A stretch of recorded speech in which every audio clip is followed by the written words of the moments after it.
Sai tasty and healthy फूडमध्ये सगळ्यांना नववर्षाची हार्दिक शुभेच्छा। तर आज आपण तांदळाची खीर करूया। त्याच्यासाठी मी 1 वाटी बारीक तांदूळ घेतले आहे। तुमच्याकडे बारीक तांदूळ नसेल तर तुम्ही रोजच्या जेवणाला वापरतात ते पण तांदूळ घेतले तर चालेल। त्याच्यासाठी भांड्यामध्ये 2 चमचे घी घालते। आता मी ड्राय फ्रूट्स भाजण्यासाठी घालते। ड्रायफ्रूट्स तुमच्या आवडीनुसार घालू शकता। ड्राय फ्रूट्स जरा रोस्ट करायचे। ड्राय फ्रूट्स रोस्ट झाले आहे ते आता मी काढून घेते। आता त्याच्यात मी 1 वाटी बारीक तांदूळ घालते आणि ते भाजून घेते। थोडे तांदूळ ना मी थोडे काढते ते वाटण्यासाठी। त्याच्यात गरम केलेला नारळाचा रस घालते। तुम्ही पाहिजे तर दूध पण घालू शकता।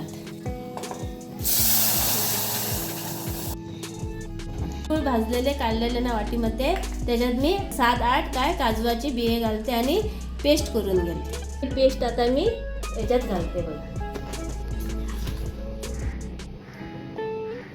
दाट झालेली आहे म्हणून मी थोडं पाणी घालते। तुम्हाला पाहिजे तर तुम्ही थोडं दूध पण घालू शकतात। आता मी त्याच्यात साखर घालते। साखर तुमच्या आवडीनुसार घाला, किती गोड पाहिजे तेवढी। ढवळून घेते।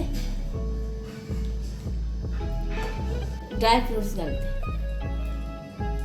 केसरमध्ये गरम दूध घातले आहे डायल्यूट करण्यासाठी। केसर घालते। त्यानंतर 1 चमचा वेलची पावडर घालते। थोडंसं मीठ घालते। बघा इकडे आमची खीर रेडी झाली आहे। तर तुम्ही माझ्या चॅनलला सबस्क्राईब करा, लाईक करा, शेअर करा आणि बेल आयकॉनला क्लिक करा। धन्यवाद।